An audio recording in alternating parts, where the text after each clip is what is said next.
Hello, everybody.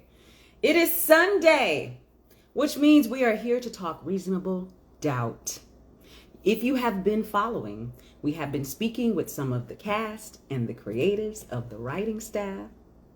And today we're going to be speaking with Angela Grovey. She's actually one of my favorite characters.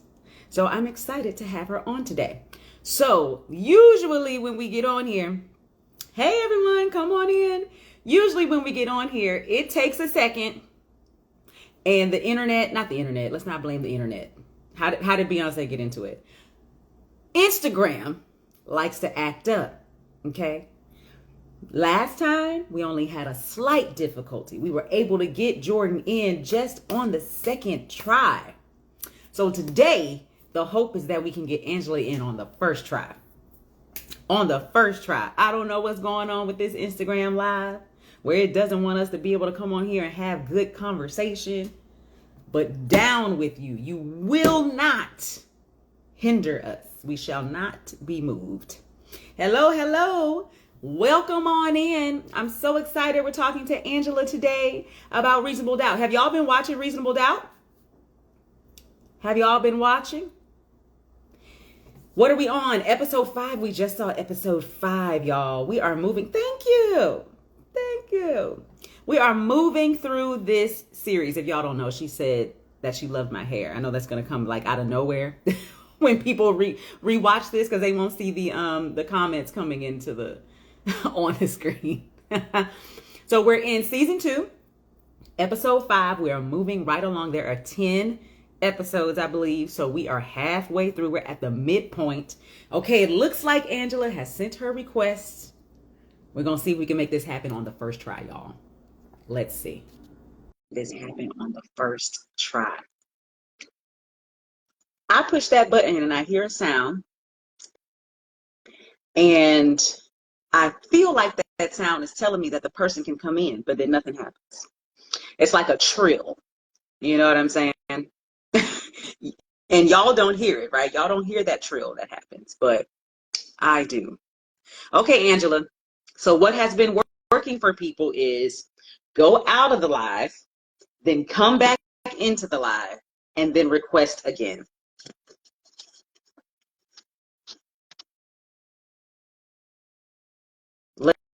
Let's try that.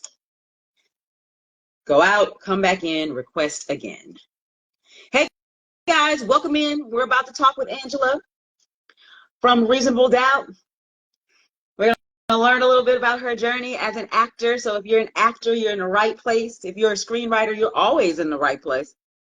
Always, always, always in the right place. If you're a filmmaker, you're in the right place. This is where we talk craft. This is where we talk the business, right? Thank you very much. Thank you very much. Thank y'all. Thank y'all. All right, here we go. Angela sent a request. Let's try this out. I accepted it. Let's see what happens this time. I hate that it causes this much anxiety. Woo! We did it! You did it. Hello, beautiful. Hi, Gorge. How are you? Oh, well, you come in with this smile, honey.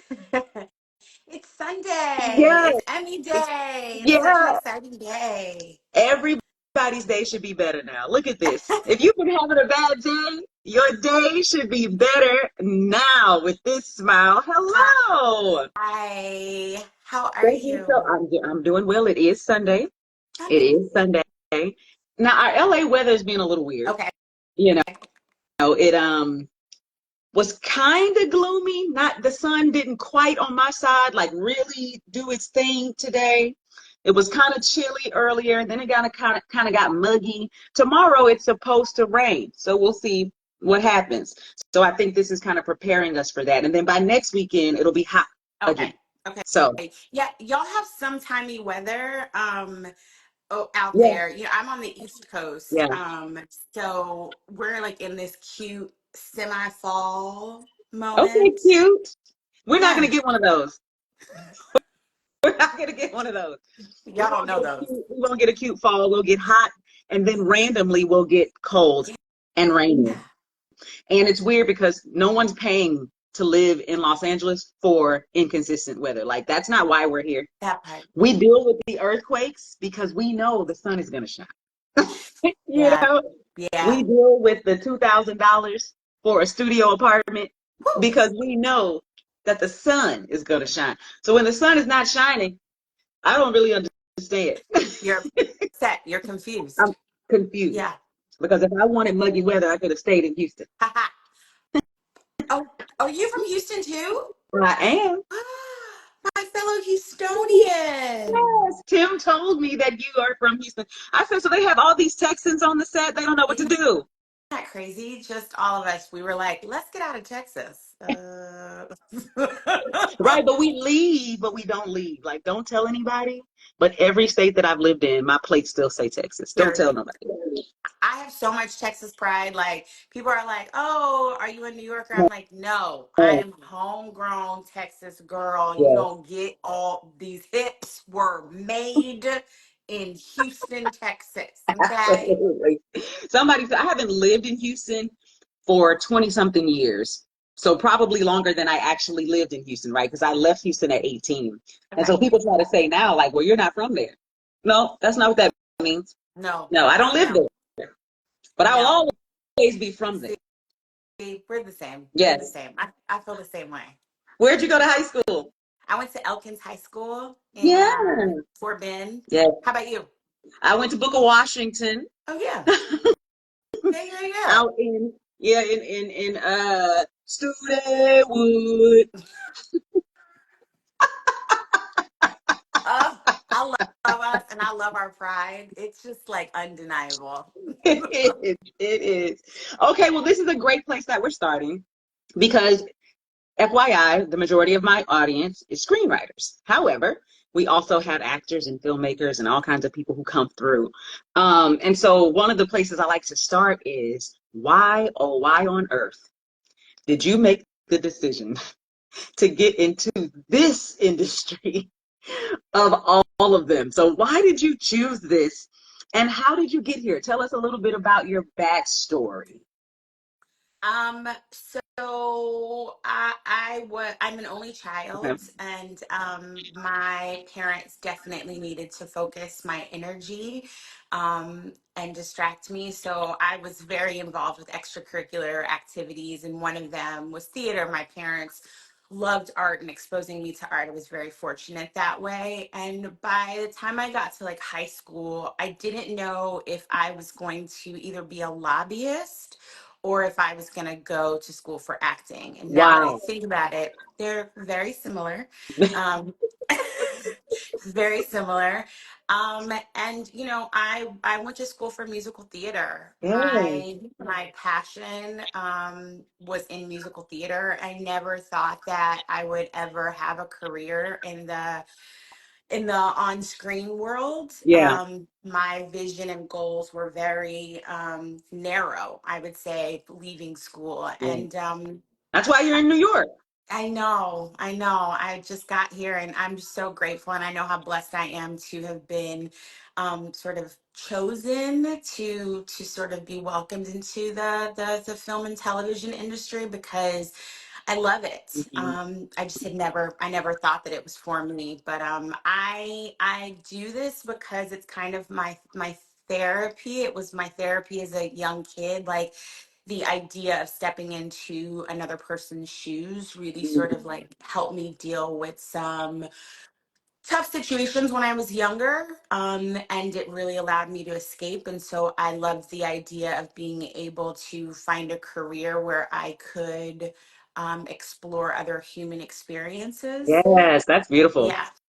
So that's how I became an actor. Yes. So this is something else we have in common. I used to do musical theater. Ah, Yes, I did a few Broadway national tours. yes. Which ones? I did Ghost the musical and Yes. I did Amazing Grace the musical. Those were the national Yes. tours. I got to play Princess Pia. So great. And then like my sit downs, regional things, Dream Girls Mhm. and Sister Act and all that kind of stuff. Yes. Okay. So we might actually be cousins. Maybe. We might be Maybe. cousins. So why didn't you go to PVA? Because I didn't live in Houston. Oh, And my mom was like, we're not lying. We're not going to just say you have this oh, Houston mom. address.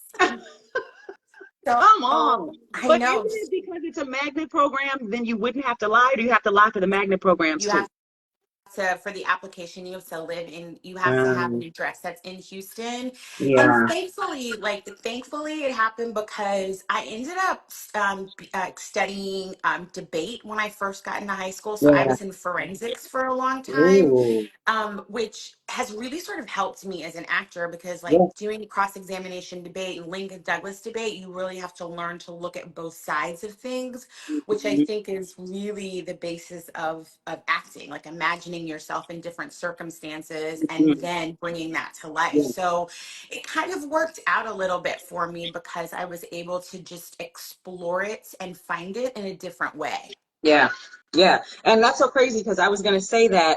And it's one of the points that I kind of say every week when I'm talking to you guys is that you never know what skill is going to transfer. Hmm. You're not in high school saying, I'm going to take this forensics class because it's going to be so helpful when I become an actor. Like Right. that's not what's happening, but it connects so much. And now you're even on a show Right. that deals with this kind of Right. thing.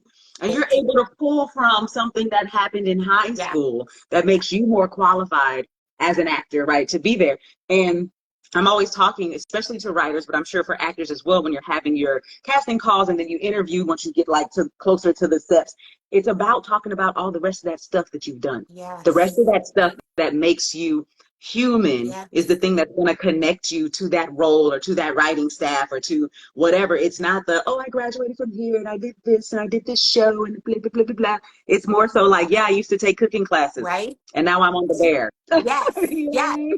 yes. And So, like all of that, like don't ever like discount the life that you've led to get you here, which is always like, I'm just like collect all of that. Like I love like thinking about like a Mary Poppins bag. I'm like, I got a bunch of stuff in here. Let's absolutely. pull it up. A bunch A of stuff. bunch. You know, because when you're creative, you're already, you know what I mean? Right. And then and people are already looking at you like, baby, choose something. You're like, oh no, I am. I, I I am am today in this today. moment. Don't worry Don't about it. worry. Don't worry. In Yeah. this moment, this is what I'm doing. And tomorrow I will be doing something else. Don't worry. You're welcome. Um, so post high school, how do you take the leap? What Um, which way do you go? well, I was like fully like in full transparency, I was too afraid to move from Houston to New York. Mhm. Again, being an only child, and having most of my family was in Houston, Mhm. I was like, what, you want me to go to the cold To the and cold. away from my whole family? I don't really know about that. And thankfully, because I was also still doing forensics, I would go on like national tournaments and stuff. And I ended up going to an NFL thing, like a National Forensics League, not the football league. I was gonna say, Um, ooh, how do we get there? Yeah. Listen, I told you Mary Poppins over here. Right, right. Um, and I fell in love with some schools from Chicago. So my mom was like, well, let's go and like explore Chicago a little bit. And it was the best decision I ever made. So I auditioned for all of the major schools in Chicago that had musical theater programs. And the one that I landed on was like the non-popular one. I went to Roosevelt University's to their theater conservatory, Okay. which had just started like branching out and like sort of revamping. So all of their professors were working artists. And I thought that was like a really big asset, to be Absolutely. able to learn from people who were actually in the industry. So I ended up getting my education in Chicago. And then I worked in Chicago professionally for 2 years. Okay. And then I was like, all right, girl, you gonna do You it? gotta do it. You were used to the cold by then, at least. Listen, and that is cold like no other No cold. other So cold. like That I'm ready for wind, like everything now. when they call it windy, the Windy City. So while I was a touring artist, you know, during that time doing the Broadway national tours, but I was also in a dance company, Oh, and we used to go to Chicago during the Thanksgiving season. They had a huge tap mm, dance concert during that time, and we did another style of percussive dance, and so we would go every year for that particular show, and walking just to and fro was like wrap your whole head up it, Just have your eyes out yeah, so you can try to see where you're going. I'm like, it's people live like crazy. this? It's crazy. It's like I just was like, this is inhumane. And I chose to live by the water, Mhm. which was really great in the summer times because when I worked at Chicago Shakespeare one summer and I would like ride Mhm. my bike down like Lakeshore and go to work. But in the winter, my God, it was One so year, cold. I'm never going to forget this. I even know the year, 2013. 14 by then because it was January. So I was on tour for Ghost the Musical Hmm. and we were traveling. We had sat down in one place for 1 week. We were traveling to Chicago for the next week. Hmm. It was so cold in Chicago that they said if you step outside, you'll die. What? Like trucks were like driving and freezing as they drive and Yeah, stop. yeah, That was the one time out of the whole year that we pushed our show back yeah. because Rightfully so. we literally couldn't go outside. None of the set had to wait a day Yeah, to come down. I was like, but I don't. Why are we going if they said you can't step outside? Why, that part. You're why like, are we general management, did you hear them say that we would die? Like die? die, cease to exist? I guess like Um, the cold would like freeze your insides or something. It was crazy. I was yeah, like, this is yeah, crazy. yeah. Okay, so you're in But Chicago, you're doing theater. mhm. You say to yourself, all right, girl, it's time to do it. Let's go out to New York.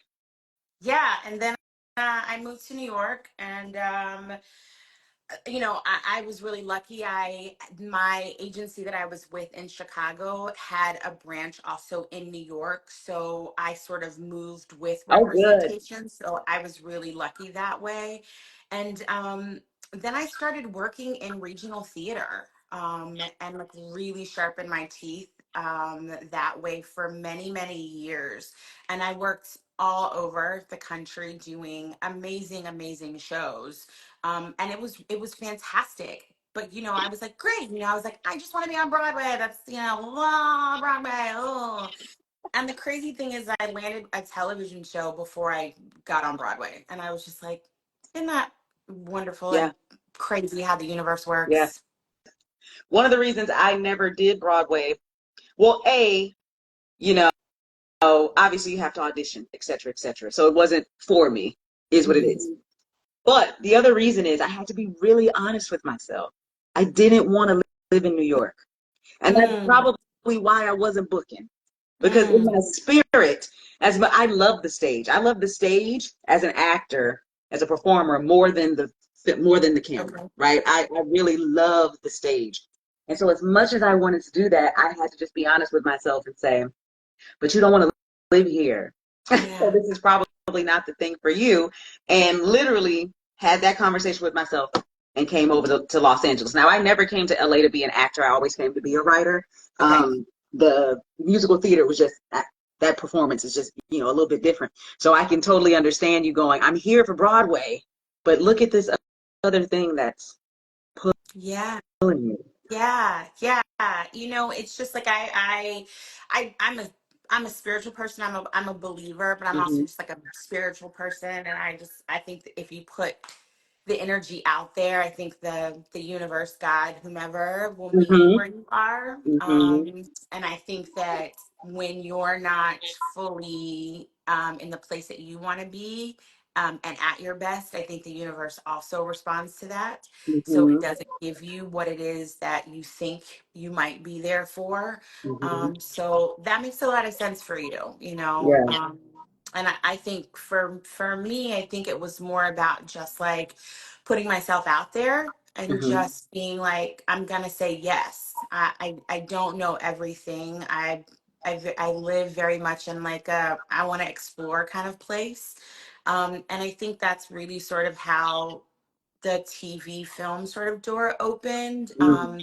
I was at my survival job, like in like gross clothes. Like I was in like jeans and a t-shirt when I got my first audition for something on 30 Rock. Mm. And I was talking to my agent and he was like, go now. I was like, but you don't understand how I Right. look. What I look. And He's like, he, go he was now. like, just go. And I was like, great. And it like right then it was just like it's not about what shirt or pants or the shoes or whatever that I have. It's about what I bring to the table.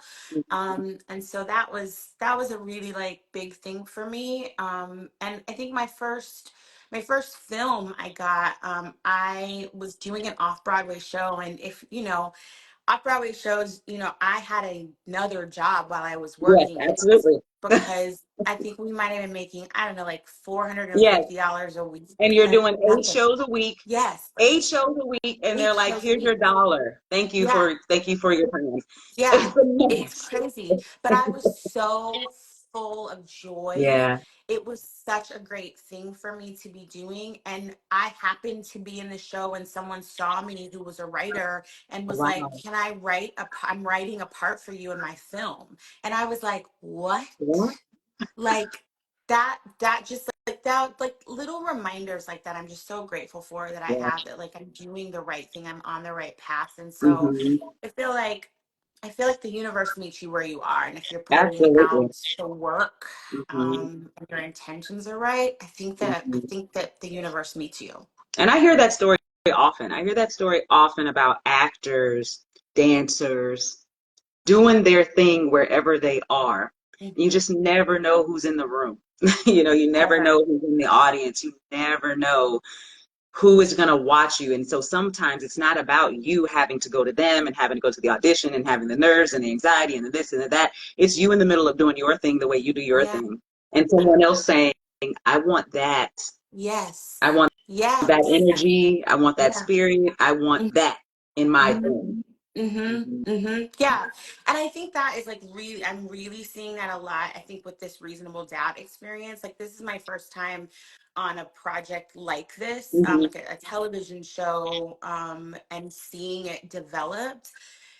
It's just like when I see the writers, Rama, how she takes things from us, the more she gets to know us as well. And I just Yeah. think that it's just a reminder I think for all of us to be as present as possible, because you just Mhm. don't know what is being created around you. Yes. And yeah, so it's just these little like things I think that we all should just remember, is like be present in the most authentic and the best Yes. that you can be in any Yes. space. Hmm. Yeah, you just never know what is being created for you. Yeah. It's the same thing I say about finding your voice as a writer. Mm, I tell people, I can't tell you how to find your voice because it's your voice and you have to find it, mm-hmm, right? And a lot of that comes from being confident with who you are and how you show up. You know what I mm-hmm, mean? And so, to your point, being authentically present and feeling like that's enough. Because mm-hmm. if you are authentically yourself, it's going to show up on the page, Yes. it's going to show up in your work. Same thing as an actor. If you're authentically yourself, now the writers are going to be taken from you Right. because they want some of that. And so Yeah. a lot of us, especially with our generation, and maybe a little bit of the one before us, maybe, but with our generation, we grew up on TV, Mm-hmm. right? So we've been watching the so-called greats our entire Yeah. lives. We've been watching these people who have been put on these pedestals. And then recently in the last 10 years, that's definitely happened for writers. Before then, you might know a writer's name here and there. Mm-hmm. But you mostly knew the actors, the directors, and possibly the producers, even if you didn't know their faces, right? Right. Now, everybody has a platform. And so we want to be in that square with how they do the thing that they do, Mm-hmm. because it's been told to us our entire lives that they're the best at it, they're really great at it, this is what they do, blah blah blah. But you can't be them, and Mm-hmm. you're not going to be hired for being Right. them. Right. Right. All you can do is be you. That's it. Yeah. And the more you fight against that, the less you're going to find your voice, yourself, your authenticity to be able to Yes. show up in the room and Yes. get the role or get whatever it is that you're looking for. Yeah, yeah. I think that it's so interesting that you bring that point up, because this year was we were filming, because we season one we were filming kind of during the pandemic, so like we had to keep a lot of distance from Yeah. everyone. But this season we were able to talk to each other, and so I had so many great conversations with our writers, and it was Yeah. fascinating to hear their experience and like them from the writer's room to coming to set to being in those pre-production meetings of like Yeah. how you flesh it all out, how it all connects piece to piece from episode 1 to Yeah. 10, tracking characters. And it like this last episode, I just was like so excited to see Loy's episode because there were nuggets of her Mm. that I just saw in that. And I was just like, it makes me so excited to see it and like I've heard about her experience, Mm. and to know a little bit about her because it's just like a little bit of a like a snippet of who Yeah. she is Yeah. through Yeah. her Yeah. writing. And I feel like you sort of get that a lot with our writers on Reasonable Doubt. Like you can tell when there's like one writer that I love, but he is like the man's man, and Yeah. I know when it's his episode. I know because I'm like, oh, this is for the Yeah. fellas. But this is not about you. Mm-mm, This is not about me. This is for mm-mm. them. That is so great. That is so great. What was I going to say? Um, Man, I might have lost my thought. It was about, oh, the writers. Yeah, the writers' room and how, just because they were in COVID before it, this was your first time really getting to kind of talk to them and be around them. And so even though it's very convenient and also opens a few gates for the writers to have Zoom rooms, right? Because now that there are Zoom rooms, you don't have to be in Los Angeles, et cetera, et Mhm. cetera. But the reason that people like in-person writers' rooms is because of what you just said. Because being right next to somebody and being able to have a side conversation and being able to talk about, what you got going on and what this person has going, it's different being on Zoom, right? Because you can't talk over each other, which is great Right, for respectability, right. but energy is, It's you being everything. able to just go, right? Yes, Yeah, yes, and it yeah, changes how you write when you know people in that kind of intimate space. If I've been stuck in this actual room with you all this time, I yes, know all your personal business, yes, you know all of mine, yeah. and we are throwing it into this show. And so for showrunners to have had to kind of pivot, I think it's awesome. But I think that's why a lot of them are like, get me back into a room. Get me Yes. back. You need that. Yeah. I mean, and it's the same for actors. Mhm. It's just like, we're so grateful that like, a lot of times on television shows you don't get to do a table read. Mm, So you're just like go, go, go, and you're reading with mhm. like 17 other people. You're like, you're not really the person who reads, so I can't I get can't. like case, you Yeah. know. But like it's just like there's something about being in the room with people, and just fleshing it out Yeah. that you just kind of can't replace it. And I love Zoom. I'm so grateful. I'm thankful that we got Absolutely. very creative. Yes. But I love being in the room and like working it out with people. So since we're talking about this from the actor's point of view, what's the good and the bad of there being so many taped auditions these days? Um, I mean, where do we begin? Um, I think the great thing about it is that you can do it wherever you are, right? Hmm. So I can take my family trip or I can be on another coast and I can still submit a tape, right? I think Hmm. that's fantastic. Um, you know, you can do it multiple times and feel great about that. But that's also, I think, uh, maybe not a great thing. I think there's Yeah. something about the like in the moment and like getting direction in the moment and like feeling the tension and the energy in a room. That's great. The trickiest thing that I would say about self tapes right now is that you just don't get any feedback. If Ah, you if you I mean, the majority of our lives are yeah. no's, right? You're Yeah. like out, you're like, woo, I'm just self saving, pick me. Um, and so when you're in a room with a casting director or a director, you at least can get some feedback so you can Right. then continue to like develop your craft. Sometimes if you don't get to a certain level, you never get that feedback. And Mm. that can Yeah. that can be really tricky Yeah. sometimes because you're like, well, where am I growing? Where am I stretching? Yeah. Which is why like I think that a lot of actors that my peers are really trying to find ourselves in scene study classes Mhm. so that you're just exercising the muscle. Yeah. Yeah. That's craft. See, that's craft. That's caring about craft. Because I can only assume, just because I deal with writers on this side, but trying to put myself in the position of actors who may be newer, who may be, trying to, get in, and they're enjoying these self tapes and therefore enjoying that they're not getting any feedback. Mm. Because feedback is hard. Criticism is hard. Even if it's not supposed to be criticism, we're artists. That's what we Mm-hmm. hear. Mm-hmm. Right? You know what I mean? Mm-hmm. But I wonder how many of the younger, and I don't mean younger in age, but just newer actors Mm-hmm. are understanding what they're missing by not getting the feedback. Yeah.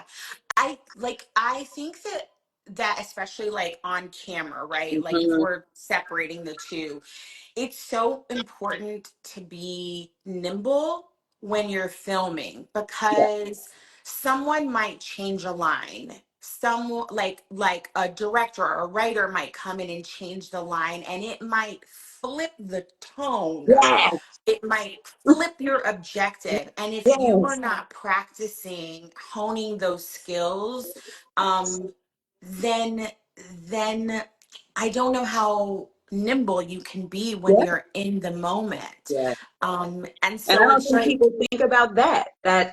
acting is so many choices that are happening back to back to back to back to back to back to back. And because you're not robots, other people are making choices and you have to react to that choice. It doesn't matter what was on the page. It doesn't matter what we got in this scene to do. This person is taking me somewhere else, and I'm gonna either follow that, or Mhm. as the more experienced actor, I know how to bring you back Right. to where we're Right. supposed to be. Right, right. I mean, our job as actors is to listen and to Yes. respond in a realistic way, in a truthful way. And if you don't practice those skills, especially when you might be in a scene for 4 hours. If you don't know how to reset, Yeah. um, you just can't be as nimble Mhm. as you need to be when you are actually doing it. And Mhm. that I feel like that's a missed opportunity. So I think especially now it's just so important for us to seek those opportunities if you are living in a 90% Yeah. self-tape world. You got to seek it out. Just to yeah, it's human it's human interaction, all of it. So like it's Mhm. like I would say to writers, to directors, to producers, to showrunners, like it's all if you're not exposing yourself to people and humans, then what are you writing about? It's like how do you continue to grow? Yes. How do you keep going? Yeah. A lot of people don't want to grow. I actually had somebody write on, I'm not going to say what the topic was because I don't want us to get off topic, but someone in the comments said, well, why do they have to grow? And my response was, well, everyone on the planet is growing. Yeah. Like you don't hire a plumber who can't fix your sink the fifth time they came by, Right. right? You're going to, as a plumber, go, I don't have this answer. I'm going to go figure it out. I'm going to go do my research. I'm going to call my mentor. I'm going to bring somebody else with me so that I can get better at doing my job. That's what we should all be doing, Hmm. right?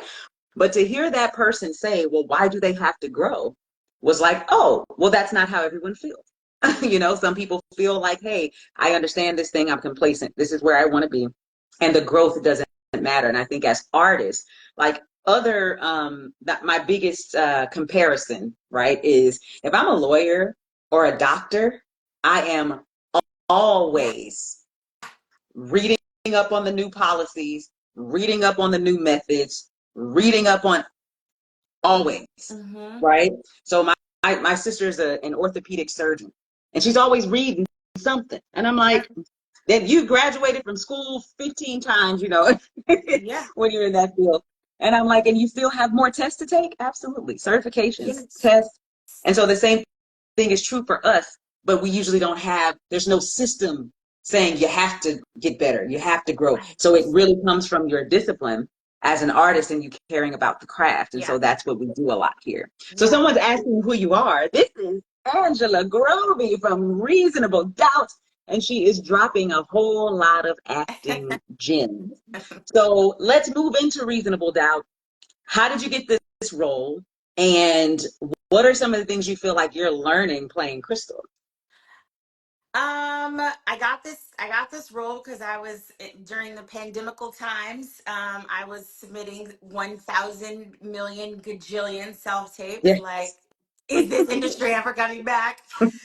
Um, and I went through the process and landed this amazing magical role that like I didn't know that it was this magical because I felt like I was just like, yay, I love these people. Woo, let's learn these lines. Yeah. Let's do this thing. And now I'm just like, oh, Angela, you are silly. You didn't know. But I'm kind of glad that I didn't know that it was like this amazing because I think I really would have freaked Yeah. out. But I fully freaked out when I was in my Zoom callback with and then here pops up, you know, Kerry Washington and Rama and Larry Wilmore, and I'm just like, feet, please Oh, don't fail me now. this is what's happening. Yes, I was like, please, dear God, please do not let me Yes. pass away right now.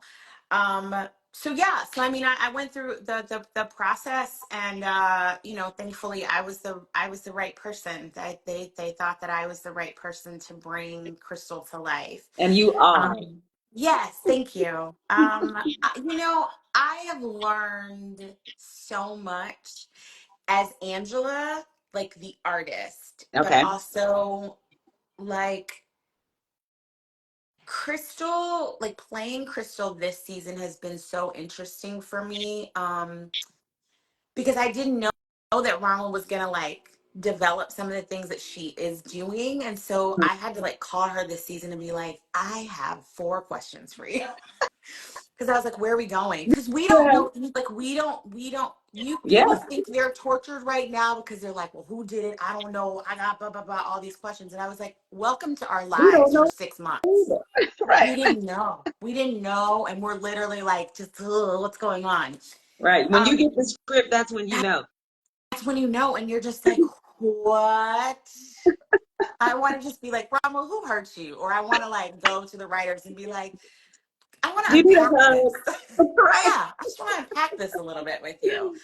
Um, but yeah, you know, Crystal playing Crystal for me, Angela, has just given me such a gift. I think um as a human, I've said this a couple of times as we've been talking about this season. You know, um, it's we're talking about this powerful Black woman, and I think that sometimes it is hard for strong women to support other strong women and be Mm, comfortable in their space. I have mm, always been a woman that is, most of my friends are guy friends. mm. Um, and I honestly think that I have become a better girlfriend than than I was maybe 4 or 5 years ago because I Wow. am playing this character.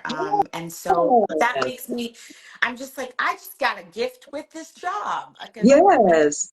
I love it so much. I love this work. I love this character. I'm in love with Yeah. it. And I'm like, can this go on for forever and ever? Always I'm in. And this is what it's supposed to be. And I hate that it's not that for every actor who has, or every writer or whoever who has to go to a set. Everyone who's come here to talk with us has talked about how great of an environment Ramala Ugh, makes. You know what I'm saying? And so I think that means a lot. And we hear all the time that it comes from the top, right? yeah, But it isn't until you see it in action that you're like, it does. it really does. It comes It from the top. really does. And she's had to remind me a couple of times. Like, so into season 1, I was like, okay, like a little bit nervous because it was my first series regular. Like, I like something so dorky that I pulled Emiyatsi to the side because Emiyatsi, Tim, and I like got that we bonded shooting the pilot Yeah.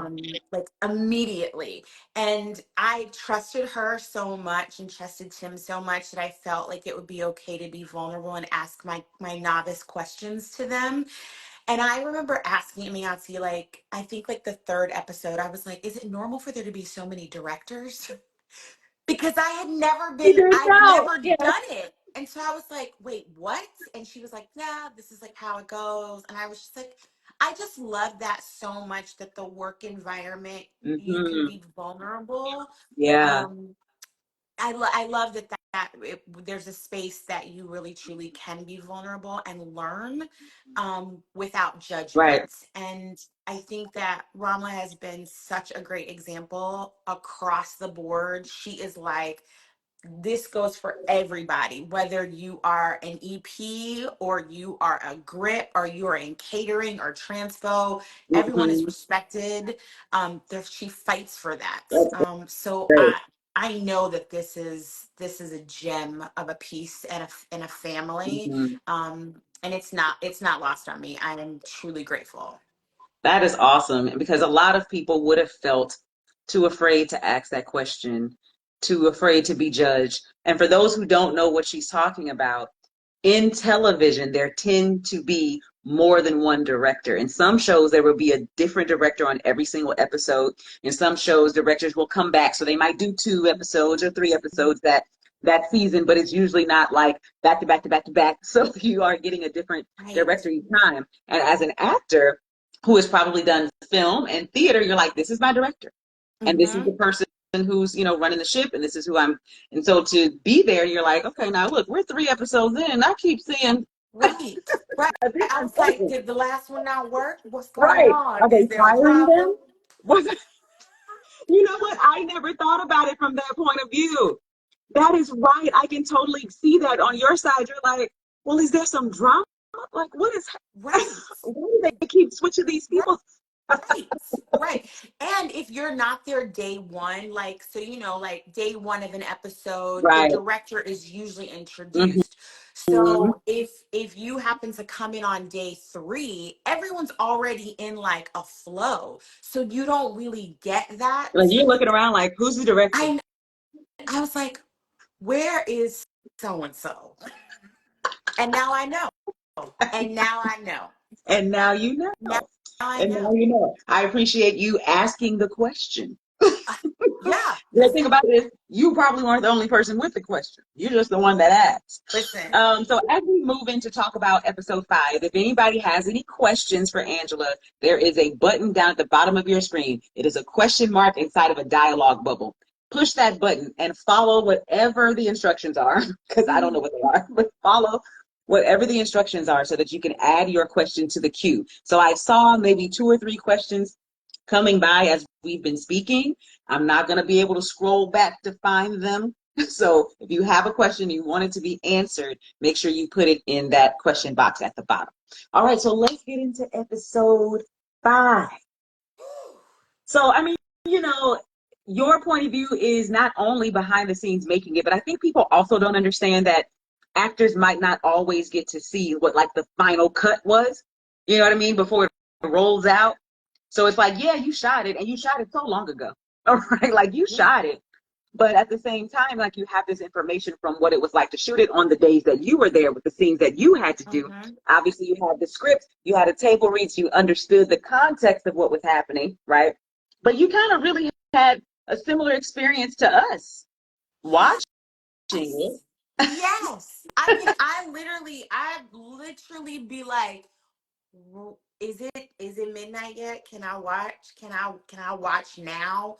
Just to be like, what happens? Because you have no idea. For example, season one, the last episode we shot, there were like so many scenes that were cut because they were like, we ran out of time. There was Yeah, so much good stuff. So yeah, as an actor, I'm watching it as well to be like, okay, I also still have to do the work so that I'm like, let yes, me follow this story, because when we get a season three, you see me absolutely. speaking it, Yes, speaking it. yes, yes, yes. I was like, I need to know what's going on. But I mean, Hmm. I'm literally watching it with the rest of the fans of the show right now, glued and biting and covering my eyes and screaming at my television right now, because I'm gooped and gagged, because I'm mostly in the office.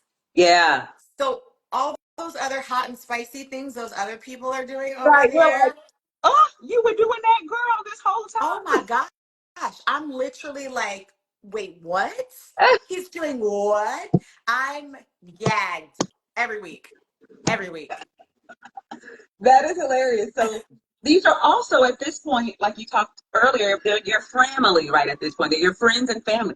What's it like kind of rooting for them or rooting against them or cheering? You know, what's that like as you're watching? Because you know the person, right? But Yes. you're watching the character. What are your thoughts as you're watching them do their thing?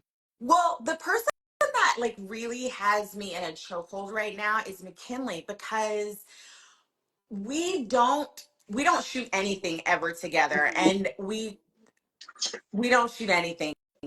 We have not Yes. yet.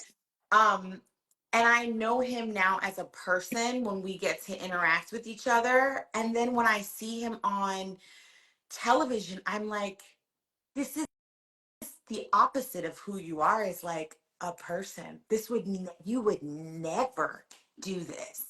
And I'll text him. We're on this like text thread, and I'm just like, I can't believe you're doing this. Like, this is, oh my gosh. And for people who don't know, McKinley plays. Lewis, Jackson's husband. Yeah, it's there's some beautiful work Yeah. happening on screen, and I think the relationship between Jax and Lewis is fantastic. I think the work that Shannan, who plays Chanel, is doing is fantastic. And like, you see them in real life, or you text them in real life, and you just want to like I just want to give people their flowers and be like, thank you for being so brave on Yeah. television and exposing your heart and your soul to us all. Yeah. I love Thursdays. I was mad at Chanel this past episode. That's I, fair. I did not appreciate her turning on Jax. I didn't appreciate it. That's fair. I didn't appreciate it. But that's the great thing. I think I had to talk to one of my writers about this recently, about it's okay for people to not like your characters. Yes. Like it's okay for us to feel like they're the bad Mhm. guy. It's okay for them to be flawed. It's okay. Mhm. Mhm. Because the job of the writers is you're going to have to get me back on her side if that's the point. You know what I mean? Right. I don't know where it's going, but if it's going to a place where I'm supposed to forgive her, understand why she did what she did, et cetera, you'll get there. As of now, I'm upset. Yeah. Yeah. I don't Well, like it. and I think that like speaks so much to our writers, of like how they have sewn this together with Hmm. Rama, is Hmm. that there are twists and turns that happen with all of these characters that you see, which I love, like across the board. No character in Reasonable Doubt is perfect. Like, No, none of them. They all have no. flaws. As soon And as you think they are, ex- I mean, as soon as you're like, oh no, it couldn't be. Oh, wait a second. Like right. Sally. Like, I am laughing so loud at like people talking about Sally, because they were like, not Sally. I know she didn't give up the house. Blah, blah, blah, blah, blah. And you're like, this is such great writing. Like, what circumstance do you have to be in where you would put your house up Right. for your family member, Hmm. even though your husband told you not to? No, yeah, yeah. And for me, I had missed that was her cousin until after, right? Ah, So I was already side-eyeing her like, now wait a minute. Now your husband told you uh-huh. not to Mm-hmm. do this. And you said, I'm gonna do it anyway for my friend, which is fine. There are a lot of us who are closer to our friends than we are our family, right? Right. But it was later when I realized, oh, this is her Mm-hmm. cousin. So there's another layer, Yep. you Yeah. there. And I can't wait to see how that plays out as well. I think, obviously a lot of the relationship stuff is what brings people there. Of course, we're there for the procedural stuff. We're there for the murder. We're there for the, whatever. Yes. But being able to see this juxtaposition of these three relationships, right? Mm-hmm. Of Dax and Lewis's relationship, Chanel and her relationship, he ended up dead, right? And then, and then now you have this relationship where there's going to be friction here because of a choice that she made behind her husband's back after he already told her not to. And Yes. what, that clear communication means, and what you're willing to give up, what consequences you're willing to take. You know Yeah. what I'm saying? Like she could lose her whole family over this, Yes. but it was for family, so it's not black and white. It's so gray, It's you not know? black and white. I mean, I'm like, I want to just bow down to these writers, just being like, you are not taking any easy roads with any of these characters. Everyone Mhm. is questioned. Mhm. And I think that's what makes great television. And I think that is the reality. But what That's I people. love, it's people. But I think what is so interesting about this show is that even though you have the case, there is something added to it when we're in the courtroom because of all of the other side relationships. So when Attention. Jax is saying something or when Corey is saying something, you know a little bit about their life. So when they're saying it in this circumstance, you're like, oh. Mm-hmm. The And I'm just subtext. the subtext. It's masterful. And I'm just like, I just want to sneak into a writer's room one day and just be like, I don't want to participate, but I Right. want to know what I y'all be just want to talking about. watch. Yeah, I just want to be the fly on the wall. Yeah. Absolutely. Okay, Yeah. let's see. Oh, we got 4 questions. This whole time I thought it was a one. There are 4. Let's open it up. Well, it said it was 4, but I only see 2 here. Okay, Angela, who are your favorite actors? And we'll add and Oh, why. my favorite actors. I mean, well, I'm a huge Viola Davis uh fan. I, I just I don't know that there's anything she can't do. Agreed. And I appreciate her willingness to be naked with us. I think Because that she strips. she She strips, strips. like She takes it there all off. all off. All. Yeah. Like I think especially like as a woman, for Mhm. me, sometimes it's you worry because television is for life, right? And you're Yeah. like, oh God, I was like, is this angle? And I mean, and maybe I'm just not that mature in life, and maybe the Lord is working on me still. Um, but I just respect the fact that she's able to just sort of like still sort of do that. Um, God, I also I have so many actors that I love. Octavia Spencer, I think, is also Yes. another, person that I feel like what I really love about Octavia is that we're able to watch her continue to grow. Like I Yeah. feel like she is just getting better and better, like a fine And wine. the opportunities to not have to be in a box, right? Because earlier in her career, you could tell they're putting her in these particular boxes. Yes. And now you see some of the stuff that she's doing, and it's like, it's fun as an Yes. actor, right? To be Yes. able to play these roles, especially roles that you think people who look like particular things shouldn't be able to do. But every Yes. actor has something outside of the box that they would love to do. Yeah. Every writer does too. I was watching a variety roundtable of comedy Hmm. writers, and each one of the women at the table, maybe it was like 6 of them, obviously they're known for their comedy writing. Most of them also have to act as the comedian. Hmm. And they were like, even when they will do drama work, people laugh Yeah.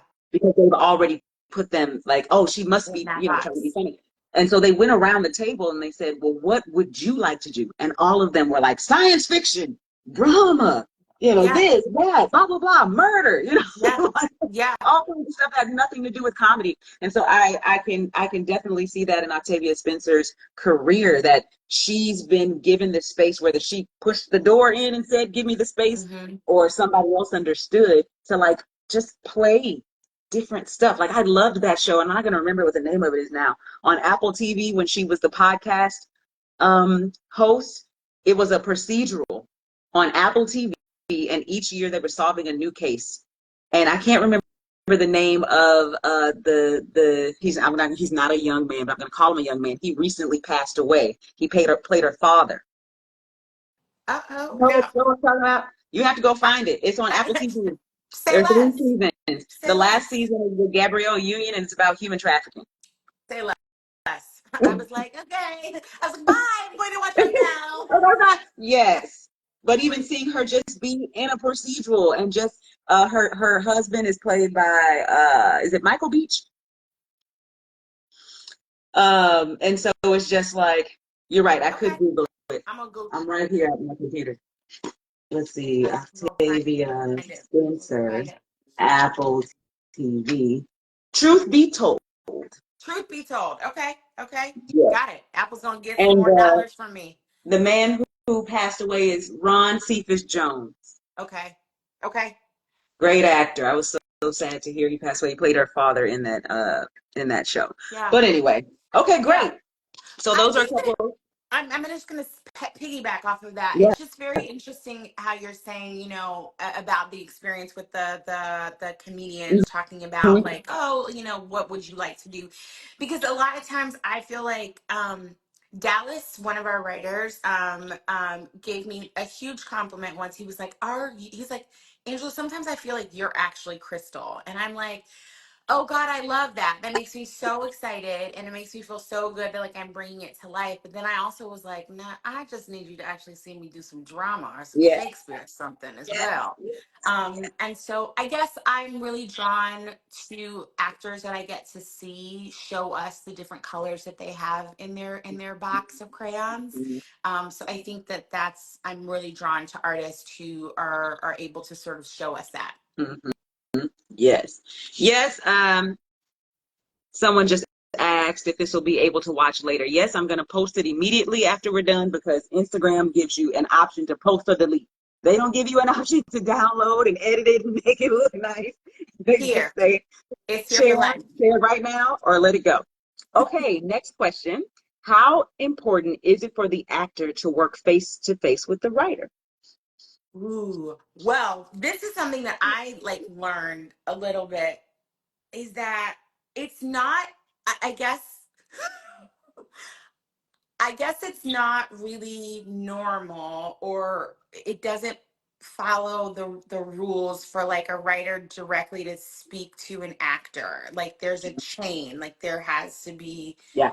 this has to go to this person and this person has to go to this person, and that is tricky for me because I believe I love to go to the source and be like, Right. what did you mean by this? And in um theater, you can. right, In theater, it's the very writer is different. king, Yeah, it's right? very different. Mm-hmm. um and I think for us we have a very welcoming community, but we still follow the protocols, but thankfully Ramla really fought for the writers to be able to be on set for Right. their episode, which was really really great. So they were always in earshot of like when a question or a conversation came up, Mm-hmm. so that if the moment was right, then Ramla could like go and like talk to the writer, or the producing director could do it. But Mm-hmm. I am learning in this process that there are do's and don'ts that protect both sides, Yeah. and I completely understand that. And I'm trying to follow those rules. Mm-hmm. But thankfully, Ramla is great about like us being able to talk to her and then her going and talking to a writer, Yeah. and if the moment is right and it's appropriate for the writer to come and talk to us. It's a Absolutely. And great just question. to color in those lines about protocol. So if we're on a feature film, likely, unless the director is the writer's not there. So on a feature film, the director is bringing the vision, right? So they have taken the script, read it, and decided how the actors are going to deliver their lines, et cetera, et cetera. So they're going to direct. The actors have their creative license of figuring out this character and doing what they need to do, et cetera. And so on a film set, if an actor has a question, it is the director and only the director that can give them a note or give them information. Even if the producer visits set, or a writer visits set, they have to go through the director because the director knows what they're trying to Mm-hmm. capture. And when you come into it without the context of what they're trying to capture right then and there, and you go straight to the actor and give a note, then now you're messing up, what Mm-hmm. we're trying to do. So that writer would go to the director, if allowed on set, hey, just saw this, et cetera, et cetera. First, the question should be, what is the intention? What are you trying to accomplish before I try to put myself into it? Because likely that writer doesn't have the shooting schedule. They don't have the storyboard. They don't have any of that information. All they know is that those are their words, Right. right? And so they go to the director and say, hey, try to have a conversation, and then say, well, this is what I'm seeing. Can I talk to the writer about it? Sometimes the director will say, yes, go ahead. Most times the director would say, I'll give the note. Thank you for the information. On television, because the director changes so often, the showrunner is the person who is going to do most of the communicating between directors, writers, actors, etc. And as Angela said earlier, Ramala allows the writers to be on set. So usually on a writing staff, those people without producer behind their title are usually not on set. Once you start getting producer behind your title, what that means is you get to produce your episode. So that means you're now on set and you're working with the showrunner to make any changes that have to happen, and you go all the way through to post-production. What Ramala is doing, and what actually happens on a lot of Black shows, because they understand that we're not going to get that same opportunity in other places. And the only way you learn how to make TV is by being there through the entire Yes. process. If Yes. you're a writer and you just write your episode and go home and you never get to go on set, then you're not growing. Going back to craft, you're not growing in your craft. And most writers want to be showrunners, not all, but most writers want to be showrunners, and you'll never learn how to be a showrunner just sitting in the writer's room. You have to be on Yes. set. So the fact that Ramala allows the writers to be on set, even if they don't have producer titles, is awesome. But even though they are there and they're the ones who wrote it and they're the ones who know those characters best, again, there is process and protocol, because you don't want to assume what's being filmed right now and insert yourself and jack all of that up, Yeah. right? So it's really about talking to the people who know. The showrunner has all of it. They know what they're trying to accomplish right now, right? And the director is the one who's making it happen. So there are people that you can go through. Now, if you are a writer director, you're doing this independently, or even if you're not, then you're there throughout the entire process, and you get to work. You get to be in the castings. You know what I mean? Like Right. you get to be there for it all, and so you get to have a different experience. But our industry is set up with these roles that work together, not for each other, right? That work together to make sure things are safe on set. Safety is key. You don't want to go give an actor some kind of note that makes them do something, and then now people aren't safe. You know what I Yeah. mean? So we follow those protocols, and that's why we have unions. We follow those protocols to make sure that everything is safe and everything is as fair as it can possibly be, on set. So great question. Yeah. All right. Right. Last question here. Do the actors and writers communicate with each other with their likes and dislikes on the script? Do you get to tell the writers what you don't like, Angela? No. I mean, I don't, because I like, well, no. You know what? You know what? How do I say this? I try and live my life on the right side of things. I have heard of some people making comments that I didn't Come on, necessarily choose these agree with. words. You better choose. I didn't necessarily agree with. I think that, like, I think if I had a question about something in terms of like storyline of like the Mm-hmm. arc of my character, I would ask Ramla.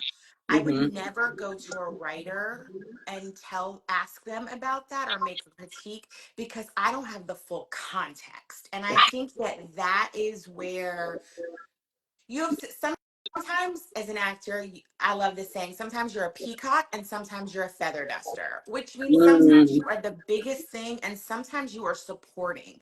But if yeah. you don't know what the full play is, then it's hard for you to actually make um critical comments and Mm-hmm. actually say something. So I err on the side of, if I have a question, I try and go to a person who might have full context Yeah. that can explain it to me, not necessarily a writer who has been given instruction on Yes. something specifically for a time in the season or a point in the film. Yes. So yes. Yes. Great, great answer. Because to your point, that writer's name is on the script, but they too are doing a job. Yes. You don't know who made the decision about the thing in the script that you're claiming not to like, right, or that you do like, right? You don't know. And you can assume that, oh, this writer wrote that episode, so it must have been them. But you haven't the slightest idea. That could have come from the network, and they told them that it had to be in there. Yeah. And if it wasn't in there, then, you know, et cetera, et cetera. The other part of it is, like you said, is context, because the actors are getting the script right before they shoot it. You know, maybe a week, you know what I'm saying? Yeah. Something like that, right? Which means they don't know what's coming after. So if they're in the middle of shooting episode 3, they don't know what's happening in episode 5. They might have done a table read for episode 4 already. You know what I mean? But they don't know what's coming for episode 5. And like Angela said earlier, they may not have a table read for every episode. They might have gotten to do one for the pilot or for episode 1, episode 2. Then there were no more table reads, which means on set is when people are first really getting around each other and doing their lines together, etc. So you don't have the context to really approach people, which is why you want to go to the head person and to have a conversation about your character, less than, first of all, nobody cares what you like or dislike. Ooh. Ooh. You know, we're on set, we're doing the job. Cares. Nobody cares. But what you have to ask yourself, and it's the same thing for writers when you are giving notes to other writers, what you have to ask yourself is why you like it or dislike it. And your questions have to come from there, because it's okay for you to want context about your character. It's okay for you to be seeking authenticity and wondering, well, why am I making this decision? Blah, blah, blah. That's okay. But to walk up to anybody with what you liked and disliked, do you want to be here? You like your job? Do you like your job? Do you want to be here? You know, you don't want to say that to anybody. And that's just respect, right? That's just respect for the craft, respect to know that everybody's overworked, child. Respect to know that everybody's just trying to do their part so it all comes together. But you should definitely have questions. But it should not come from the place of what you like and dislike. Because first of all, it's written. We're here, right? So that's unhelpful. It's unhelpful. It's unhelpful to the whole process. And even, you know, taking ego to the side, we said earlier, we're artists. To walk up to another artist and tell them what you disliked is helpful. How? And then you have to now keep, because this is TV. We're going to shoot 10 episodes every 8 days. And I'm going to have to keep looking at you. I'm going to have to see you. See you. After you told me you didn't like it. Right. Yeah. Yeah. No. Okay, does anybody have any other questions for Angela? I'm going to wrap up with you while we see if they have any questions. You have already given us so many gems, whether you were intending to or not. I have enjoyed speaking with you today, and all of your, the rest of your team. Everybody has just been so great. And you can tell by just these personalities. I've met with, you're my 4th person. And just with these personalities, it's like, oh, this is who gets to work together. You know what I mean? And everyone just seems so professional, so kind, and kind is hard to find. You can find professional. Finding kind is hard to find. And it seems like everybody's so kind and so open and so humble, humble. And that's also hard to find in LA because everybody thinks they're the big dog. And it's like, child, you in 3 scenes. That part. Your name is barely on the call sheet and you in here with an attitude. Pull it together. Pull it together. Pull it together. Yeah. So, but anyway, give us what you would like to leave with anyone who wants to be in the industry. You can either give it specifically to actors, or you can, give something in general. Any kind of words of wisdom you would like to leave. I think that I would just love to share with people just in general as a human being is that don't in this limited time that you have on this earth with regrets. Write the thing that you want to write without standing in your own way. Make a choice, be brave in life. And if you don't write it, if you don't do it, if you don't create it, it'll never be done because it can never be done the way that you do. I would just say your voice your pen is important. So please, please, please, please keep writing great stuff so that people like me can step into those characters' shoes. Absolutely. Absolutely. Well, thank you so much, Angela. So before we go, I have to do my spiel because we're going to cut this up into pieces. Oh, wait, I've already done it earlier today. So Sunday is my social media day. Okay. And people have gotten on me about, like, Shannan, you didn't introduce yourself. You didn't say, like, what you do. So anytime I do these videos, I'll, like, stop and do, like, the spiel. But I've already done it today. Okay. So I'm not going to do it again. Okay. But thank you so much. Thank you, everyone who came to join us today. I am going to post this right after and collaborate with you so anyone who's following you can watch it. Amazing. Thank you so much. I appreciate Thank the time. you. Yes, have a good rest of your evening. Thank you. You as well. Be well. Be safe out there. Bye-bye. Happy writing.